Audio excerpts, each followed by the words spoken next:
द्वितीय अध्याय भाग 2 समाप्त। तृतीय अध्याय आरंभ। पंच तत्व परमाणु।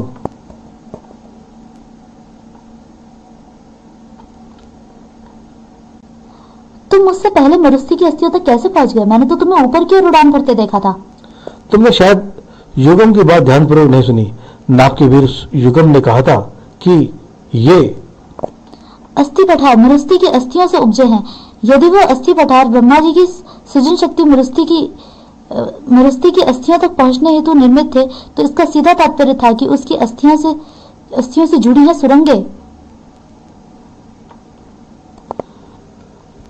मैं इन्हीं सुरंगों का प्रयोग करते हुए सीधे इनके स्रोत अर्थात मरुस्थली की अस्तित्व तक पहुंच गया, जबकि तुमने व्यर्थ ही अपना समय धरती को चीरकर गर्भगृह तक पहुंचने और फिर इन अस्थियों को तलाशने में गंवा दिया। अब तुम्हें क्या कहना है नागराज? क्या अब भी तुम ध्रुव के सुझावों का समर्थन करोगे? परमाणु सिर्फ एक स्पर्धा हराने शक्ति। उसके पास अभी 4 मौके शेष हैं ये द्वंद जीतने के लिए। इसका फैसला भी हो जाएगा। युगम उन दोनों को वापस कालरन में बुला रहा है। युगम और शक्ति को का क्या अद्भुत प्रदर्शन किया है अपने पंच महाभूत धारक प्रचंडा। और वंडरमैन, अब आप समझ गए होंगे कि अक्सर कार्य उतने सरल और सुगम नहीं होते जितने प्रतीत होते हैं।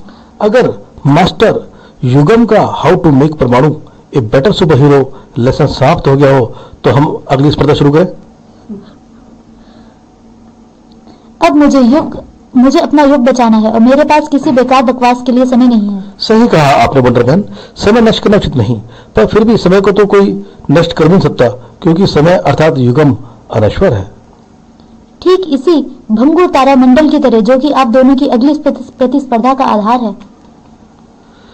यह तारामंडल तो हर 1 मिनट पर उस ब्लैक होल में समाकर गायब हो रहा है और फिर 1 मिनट बाद दोबारा ब्लैक होल के सामने उपज रहा है। सतयुग से यह भंगुर तारामंडल इस प्रक्रिया को दोहरा रहा है। सतयुग में शिरोमणि योद्धा के जन्म से, जब सतयुग में श्रेष्ठ बीज के जन्म हेतु अनुकूल ग्रह दशा उत्पन्न करने का कार्य महर्षि कश्यप ने गुरु शुक्राचार्य और गुरु बृहस्पति को सौंपा था, सभी ग्रहों के अनुकूल दशा में आने से इस भंगुर तारामंडल की उत्पत्ति हुई थी। क्योंकि यह तारामंडल सर्वोत्तम ग्रह दशा में गोचर हुआ था, इसका तेज इतना प्रचंड था कि पृथ्वी जैसे अनगिनत ग्रहों पर श्रेष्ठ जीवन की उत्पत्ति कर सकता था। परंतु उसी समय भगवान विष्णु ने अपनी लीला रची। लघु रूप में वे महर्षि कश्यप की नासिका में प्रवेश कर गए, जिसके फल पूर्वक महर्षि के छींकने से गुरु शुक्राचार्य का ध्यान भंग हो गया। उस ध्यान भंग ने एक विकराल स्याह छिद्र अर्थात ब्लैक होल को जन्म दिया, जिसने तेजस्वी भंगुर तारामंडल का भक्षण कर लिया। परंतु सर्वोत्तम ग्रह दशा के कारण भंगुर तारामंडल गुरु शुक्राचार्य की ध्यान भंग कालिमा उपाजित स्याह छिद्र में लोप होने के 1 घड़ी पश्चात पुनः अपनी उत्पत्ति कर लेता है। सीधे शब्दों में कहा जाए तो युगों से भंगुर तारामंडल और स्याह छिद्र में अंतहीन द्वंद्व चल रहा है। उनके इस द्वंद्व में हमारा द्वंद्व कहाँ फिट होता है? ठीक ब्लैक होल में। मतलब हम ब्लैक होल में कूद जाएं? नहीं, भंगुर तारामंडल को उसमें जाने से रोकिए। व्हाट? क्या? कहीं यही आपकी अगली स्पर्धा है वीरों, जो इस भंगुर तारामंडल को स्याह छिद्र का ग्रास बनने से बचा लेगा, वो प्रतियोगिता के दूसरे चरण का विजेता होगा। आप दोनों एक साथ ही स्पर्धा आरंभ करेंगे। यदि आप एक साथ ही इस कार्य को पूर्ण कर लेते हैं तो आप दोनों इसमें विफल रहते हैं। दोनों सूरतों में ही स्पर्धा का स्वरूप बदल दिया जाएगा। आप लोगों का समय आरंभ होता है अब। ब्लैक होल तारामंडल को अपने भीतर समा रहा है। 1 मिनट बाद यह तारामंडल दोबारा फॉर्म होगा। और मेरे पास इतना ही टाइम है इसे फिर से ब्लैक होल में समाने से रोकने के लिए। 1 घड़ी के भीतर ही युक्ति सोचनी होगी भंगुर तारामंडल को स्याह छिद्र में से बचाने की।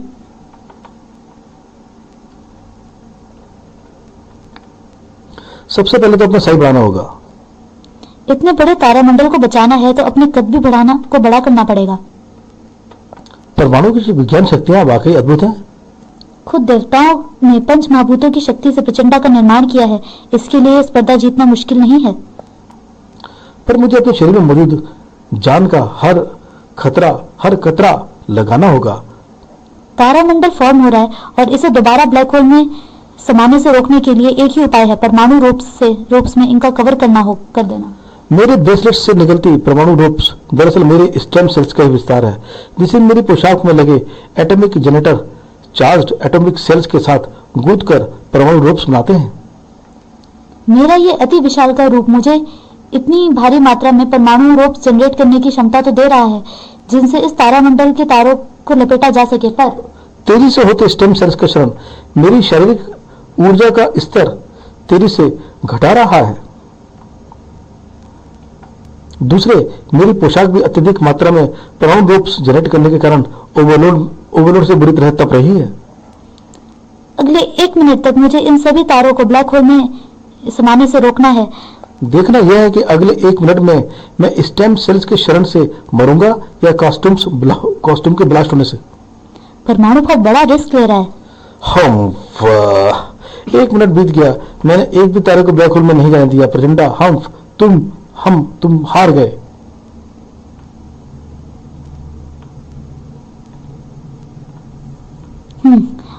अब और नहीं थाम सकता। इसको तो प्राण संकट में है, सर्वप्रथम तो उसके प्राण ही बचाने होंगे। शीत वायु वेग इसकी नाभिकीय ऊष्मा को शांत कर देगा।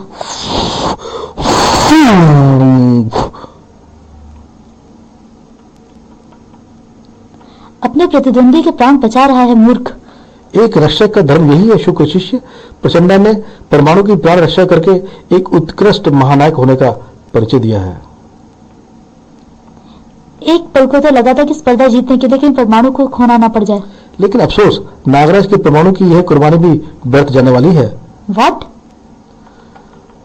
परमाणु के होश खोते ही उसके परमाणु रूप से बंधे भंगुर तारे आजाद हो गए हैं और ब्लैक होल उन्हें अपने भीतर खींच रहा है। बेड़ा गर्क। सत्यानाश। हाँ, सही समय पर चेतना में आए नाप के वीर, तुम्हारा प्रयास प्रशंसनीय था, परंतु विफल हो गया। अब प्रचंडा की बारी है। यह स्याह छिद्र प्रकाश और तेज का भक्षण करता है।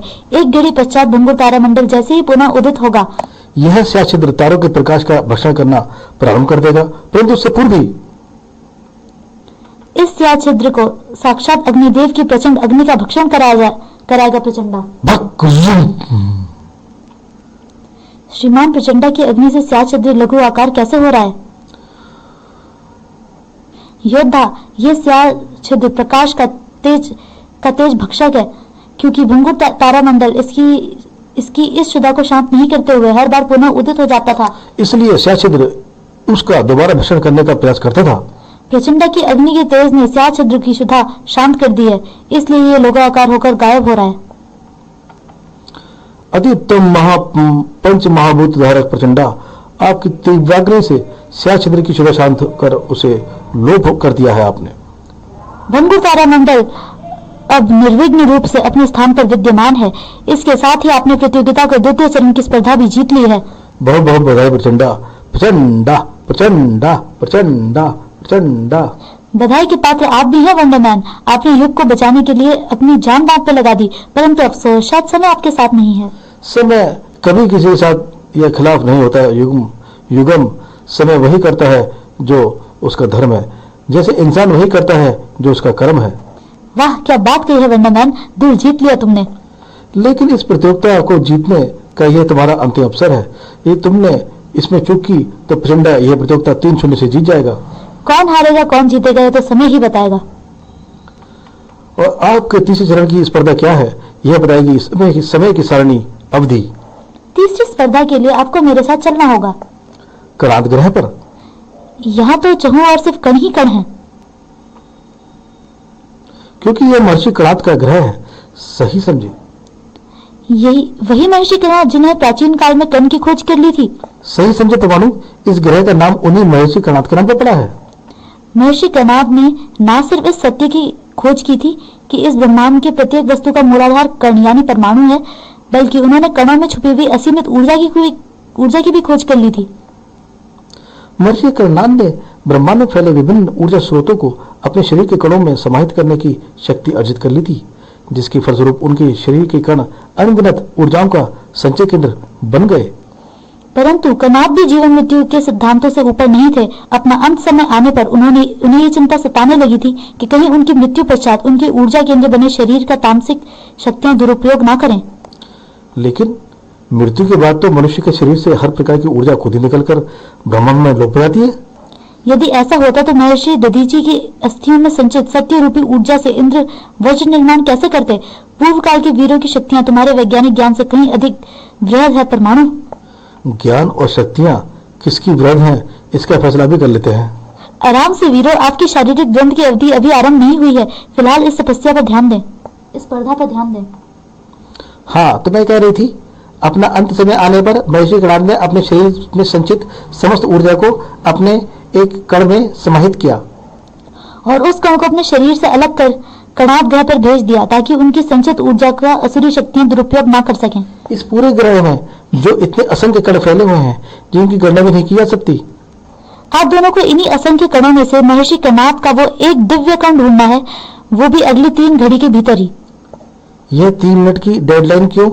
कंपटीशन तो वैसे ही टफ था। क्योंकि 3 मिनट में ही कणाद ग्रह के जीवन अवधि भी समाप्त हो जाएगी और यह संपूर्ण ग्रह विखंडित हो जाएगा।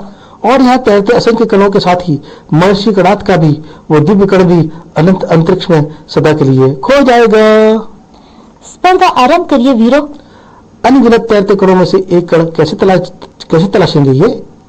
12, 14, 19, 30, 35, 40। यह क्या कर रहे हो? जब भी मुझे जरूरत से ज्यादा टेंशन और फ्रस्ट्रेशन होती है मैं उसे इसी तरह निकालता हूँ। 45, 50, वो तो मुझे भी हो रही है, रुको मैं भी आता हूँ। 70, 72, 80, 1, 2, 4, 10। उफ उफ ये मर्द, उफ, ये मर्द कहीं की। इतने असंख्य कणों में से कौन सा होगा महर्षि कणाद का दिव्य कण? ये सभी तो जैसे लग रहा है, इनमें दिव्य कणों को पहचानूंगा कैसे? अरे ये कणों के बादल कैसे छट रहे हैं? क्योंकि परमाणु ने निश्चित समय अवधि से कहीं पूर्व महर्षि कणाद का दिव्य कण को ढूंढ लिया है। यह असंभव है। इतने असंख्य कणों में से तुमने एक कण इतनी शीघ्र कैसे तलाशा? उसी विज्ञान की मदद से जिसका तुम मजाक बना रहे थे। इस ग्रह पर मौजूद सभी कणों में सिर्फ एक दिव्य कण ही ऐसा था जिसने महर्षि कणाद की असीमित ऊर्जा संचित थी।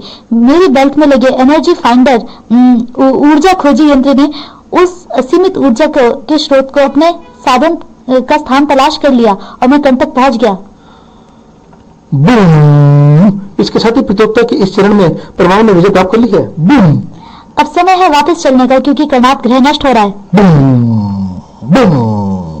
जीत मुबारक हो वर्णमैन, आपने प्रतियोगिता को दिलचस्प बना दिया। परमाणु परमाणु परमाणु, ये छल है, पक्षपात है। प्रतियोगिता का ये चरण परमाणु की शक्तियों के अनुकूल था। स्पर्धा बराबरी की होनी चाहिए। आप प्रतियोगिता के स्वरूप से संतुष्ट नहीं है? शुक्र शिष्य शुक्रालु। प्रतियोगिता का स्वरूप दोनों की प्रतिभागियों की सामर्थ्य के अनुरूप होना चाहिए था, ना कि किसी एक के। फिर आपने अपनी ये असंतुष्टि उस समय क्यों नहीं प्रकट की जब प्रचंडा ने अग्निदेव की शक्तियों का प्रयोग किया था और आपके गुरु शुक्राचार्य द्वारा रचित सियाह छिद्र पर विजय प्राप्त कर ली थी? युगम द्वारा आयोजित सर्वना प्रतियोगिता का उद्देश्य सिर्फ एक है, श्रेष्ठ नायकों का चयन। जीत प्राप्त करने के लिए आप साम दाम दंड भेद किसी भी कूटनीति या रणनीति का प्रयोग करने के लिए स्वतंत्र हैं।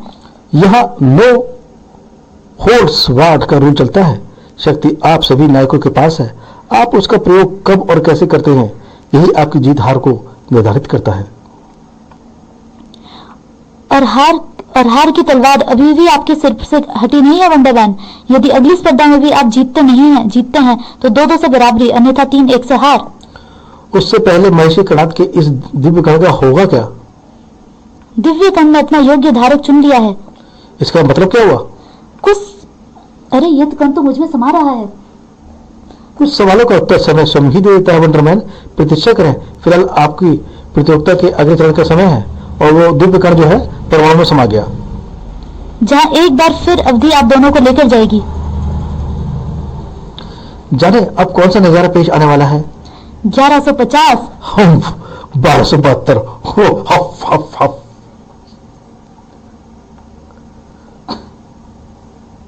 सही समय पे वापस आकर शुक्र शिष्य, प्रतियोगिता का चौथा चरण आरंभ होने वाला है। त्रिदेव से प्रार्थना करो कि प्रचंडा इस चरण में ही विजयश्री प्राप्त कर ले। महर्षि कनाद की शक्ति परमाणु को मिलना हमारे लिए ठीक नहीं हुआ। मैं अभी भी यही कहूंगा कि युगम ने प्रतियोगिता का स्वरूप निष्पक्ष नहीं रखा। यह स्थिति हमारे प्रतिकूल है। प्रतिकूल स्थिति को भी अपने अनुकूल बनाना ही एक महानायक की असली पहचान होती है शुक्राल। वैसे मैं युगम की स्पर्धा नीति को पक्षपाती नहीं मानता। दोनों में से कौन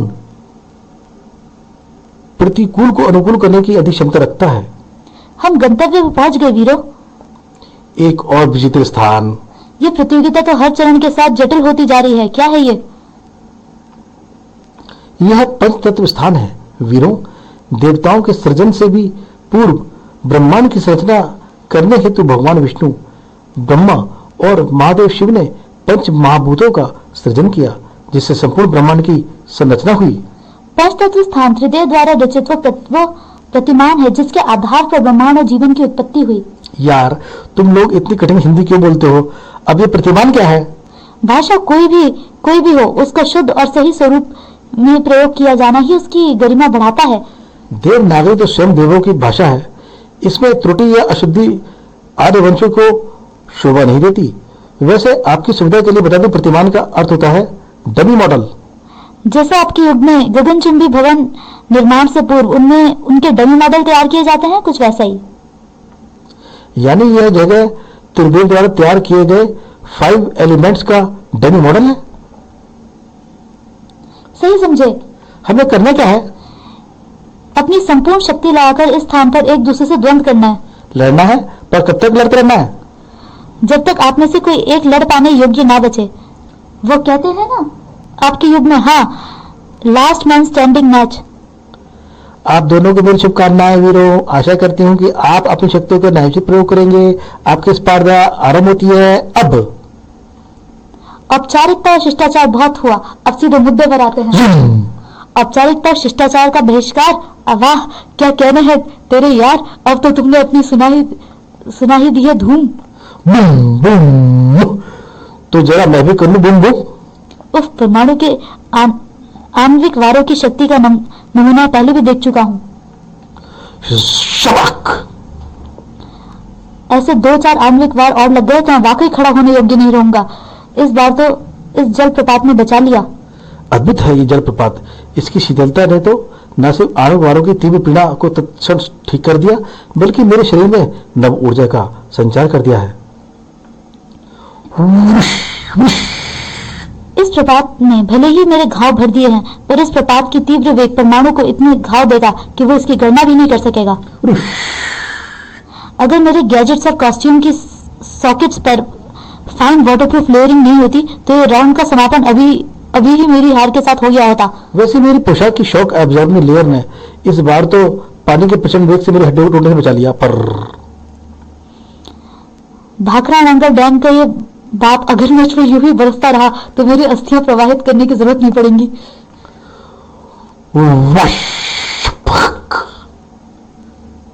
इस स्पर्धा में भी दोनों सुपर हीरोज को जीतने के समान चांसेस मिलने वाले हैं।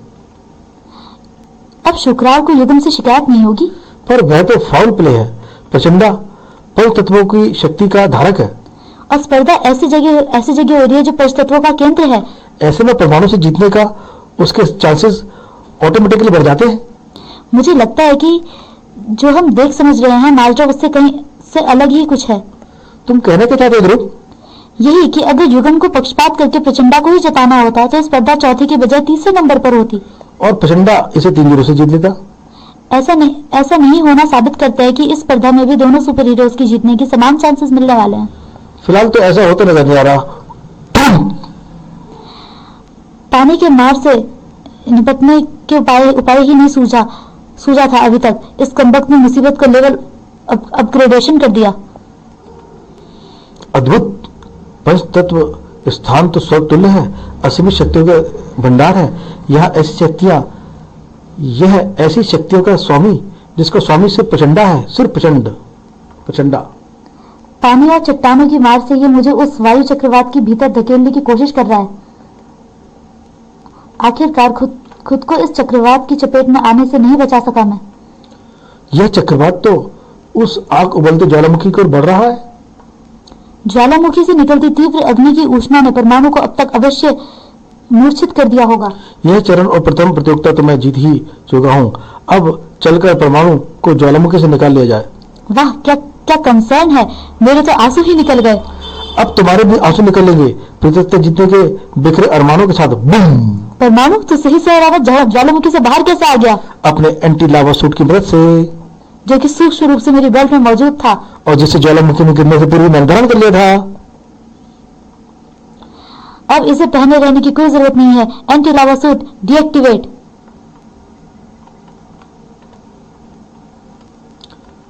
अपने ऊष्मा विरोधी कवच को उतारने में जल्दी कर दी तूने परमाणु। अब प्रचंडा तुझे इससे पुनः धारण करने का अवसर नहीं देगा। बूम! बुश! ये ठीक नहीं है। क्या हुआ भोकाल? प्रचंडा की स्थिति तो दोनों में बेहद संग्रह है, फिर तुम चिंतित क्यों नजर आ रहे हो? क्योंकि विजय प्राप्त करने के आवेश में प्रचंडा अधीरता पूर्वक कार्य कर रहा है। तुम कहना क्या चाहते हो? तुम्हें स्मरण नहीं अवधि ने द्वंद्व आरंभ होने से पूर्व क्या कहा था? अपनी शक्तियों का न्यायोचित प्रयोग करें। प्रचंडा अपने बजाय पंच तत्व की प्रतिमान की शक्तियों का प्रयोग कर रहा है। भोकाल से सहमत हूं मैं। जीत की लालसा ने प्रचंडा की तर्क शक्ति को नष्ट कर दिया है। तो उसकी ये अधीरता उसकी जीत की संभावना को ही नष्ट न कर दे। बूम! बूम! बूम! धरती पर पूर्व काल की तीनों युगों का ही अधिकार है परमाणु। तुम कलयुगियों ने के सिवाय पाप और अधर्म को दिया ही क्या है धरती को? तुम्हें प्रेरित कर अपने युग की रक्षा हेतु शक्ति का एक एक कतरा लगा देना प्रचंडा। आज आजा। हम कतरा तो परमाणु भी लगाएगा आज प्रचंडा। हम जीत का जश्न तो नहीं मनाने लग गया रहे तू। देख अभी सीना ताने खड़ा है परमाणु। अधिक देर नहीं खड़ा रह पाएगा। परम तत्व प्रतिमान की समस्त शक्तियों का वार करूंगा अब मैं तुझ पर। अग्नि, जल, वायु, धरती, आकाश सबकी शक्तियां स्वयं में समाहित करनी होंगी मुझे। पंच तत्व प्रतिमान में पंच महाभूत धारक प्रचंडा तुम्हें अपनी समस्त शक्तियों मुझ में समाहित करने का आदेश देता है। देख परमाणु देख, यह है प्रचंडा की प्रचंड शक्ति। ट्रांसमिट। बूम! एक क्षण, ये क्या हो रहा है? मैं पंचतत्व प्रतिमान की शक्तियों को नियंत्रित नहीं कर पा रहा। यह तो मेरे शरीर में ही समाहित होती चली जा रही है। मेरा शरीर इस प्रतिमान की संपूर्ण पंचतत्व शक्ति को नहीं संभाल सकता। यह दवा मुझसे सहन नहीं हो रहा। प्रतीत होता है मेरे शरीर पके फल के बहुत फट जाएगा। पंचतत्व विज्ञान के सिद्धांत से परे नहीं है। ऊर्जा की तरह ही अणुओं का प्रभाव भी अधिक से कम की ओर ही होता है। जब प्रचंडा ने अपने पंचतत्व निर्मित शरीर में प्रतिमान की पंचतत्व शक्तियों को सोखना आरंभ किया तो इनका आणविक बहाव बांध तोड़कर प्रचंडा में समाने लगा। जहाँ पंचतत्व अणुओं की संख्या में प्रतिमान के मुकाबले कम है, पर ऐसे तो वाकई प्रचंडा का शरीर फट जाएगा। मुझे सबसे पहले प्रचंडा को सुरक्षित करना पड़ेगा। परमाणु शील्ड एक्टिवेट। यह शील्ड कुछ क्षणों तक ही प्रचंडा को सुरक्षित रख पाएगा। मुझे फौरन ही पंच तत्वों को काबू करने के लिए के उपाय सोचना होगा, जिससे प्रचंडा के शरीर में न समा पाने की वजह से बेकाबू होकर चारों ओर फैल रहे पल में भला पंच तत्व का मुकाबला कैसे कर सकता हूँ। एक तरीका है, वह बताने ये काम करेगा या नहीं। महर्षि कणाद का यह दिव्य कण जो मेरे शरीर में समा गया था, महर्षि कणाद आणविक ऊर्जा को नियंत्रित करने में सक्षम थे, तो उम्मीद है कि यह दिव्य कण इन अनियंत्रित पंच तत्वों को काबू कर लेगा। ये काम कर रहा है, पंच तत्व स्थिर हो रहे हैं। ये अरे ये तो मेरी ओर ही आ रहे हैं। ये पंच तत्व मेरे आणविक रूप में समा रहे हैं। यह क्या हो रहा है? महर्षि कणाद का दिव्य कण किसी प्रकार के आणविक संरचना को नियंत्रित कर सकता है। पंच तत्वों को भी? दिव्य कण ने परमाणु को बना दिया है पंच तत्व परमाणु। हम पंच तत्व मेरे शरीर से निकलकर समान रूप से प्रतिमान में स्थापित हो रहे हैं। युगम धरित्री अस्य है। इस स्पर्धा में जीत की बधाई पंच तत्व परमाणु। वापस युगम क्षेत्र लौटने का समय हो गया है। एक महानायक का कर्तव्य सिर्फ धन रक्षा नहीं होती, उसे करने का मार्ग आदर्श व न्यायोचित होना भी आवश्यक है। जब अवधि ने आपको बताया था कि पंचतत्व स्थान ब्रह्मांड में भगवान की बनाई सृष्टि का एक प्रतिमान है, तभी यह बात स्थापित थी कि इसका दुरुपयोग आप पर भारी पड़ेगा। हमारी प्रकृति भी ऐसी ही है। जब घायल प्रचंडा प्रतिमान के जलप्रपात में गिरा, तब जलप्रपात ने न केवल उसके घाव भरे, अपितु उसे नव ऊर्जा भी प्रदान की। परंतु प्रचंडा भी वही भूल कर बैठा जो अक्सर मनुष्य प्रकृति से करता है। प्रकृति की शक्ति का अपने स्वार्थ पूर्ति हेतु हनन करने की जो गलती मनुष्य करता है, वही प्रचंडा ने भी की। नतीजतन जैसे प्रकृति समय समय पर मानव सभ्यता से अपने हनन का बदला उसके विनाश के रूप में लेती है, वैसे ही प्रतिमान ने प्रचंडा का ही विनाश करने की ठान ली। मैंने कहा था ना वीरों, अपनी शक्ति का न्यायोचित प्रयोग करना। मुझे अपनी गलती का बोध है। जिस पंचतत्व ने मुझे अस्तित्व दिया, उसका ही अज्ञानतावश हनन करने का दोषी हूं मैं। सर्वनायक प्रतियोगिता मात्र आपकी शारीरिक या अतिमानवीय शक्तियों का परीक्षण नहीं है, यह आपकी बौद्धिक व व्यवहारिक कुशाग्रता और न्याय परायणता का भी परीक्षण है। इस स्पर्धा की समाप्ति और वंडरमैन परमाणु की जीत के साथ ही प्रधान प्रतियोगिता 2-2 की बराबरी पर है। परमाणु परमाणु परमाणु, हुर्रे! जीतेगा भाई, जीतेगा, अपना परमाणु जीतेगा। अब तुम लोगों को पुशअप्स नहीं करने? अभी आखिरी निर्णायक स्पर्धा तो बाकी ही है। मेरे 1500 हुए थे। अरे हाँ, याद आया, फिर टेंशन बढ़ गई। आजा है भेड़िया। तृतीय अध्याय समाप्त। परिशिष्ट अध्याय। अब करुणा के सब्र का अब गुरुणा के सब्र का और इम्तिहान का मत लो, और इम्तिहान मत लो। सीधे सीधे बता दो कि मेरा मित्र भेड़िया कहाँ है, वरना किसी जंगली सूकर की तरह तुम्हें अपने पंजे से चीर डालूंगा मैं। बहुत सुन ली तेरी बकवास। हमारे पास तुझसे बात प्रतिवाद करने का समय नहीं है। परहट, इस पूरे क्षेत्र को खाली करना है। जहाँ यह जंगल ना भेड़िया के बाप का है, ना तुम्हारे बाप का। पर यह जंगल मेरे बाप का था और अब मेरा है। कई गुला, तुझे होश आ गया? साथ में दौदंड, तमतन्ना, बागड़ बिल्ली, एल्फांटो और मुगाम्बो भी है। जंगल की सुरक्षा के नाम पर देवता बने भेड़िया, और तुमने हमेशा जंगल के भोले वाले प्राणियों को डराकर धमकाकर उन पर राज किया है। अब ये आए हैं हमें हमारे जंगल से निकालेंगे। इनके शरीर से इनके पिंजर बाहर निकाल लेंगे हम। कौन किस पर भारी पड़ेगा, यह तो तभी तय होगा जब दोनों ओर से मुकाबला बराबर का हो। अब रास्ता छोड़ो, ये दुनिया छोड़ो। कौन दुनिया छोड़ेगा, इसका फैसला तो दंड से ही होगा। तो फिर देर किस बात की, शुरू करो। सभी प्रेत मेरे सामने थरथर कांपते हैं, और इस कमबख्त को देखकर तो मेरे शरीर में भी जोजनी होने लगी। हाँ, अब बता, क्या कह रहा था तू दुनिया पर राज करने के बारे में?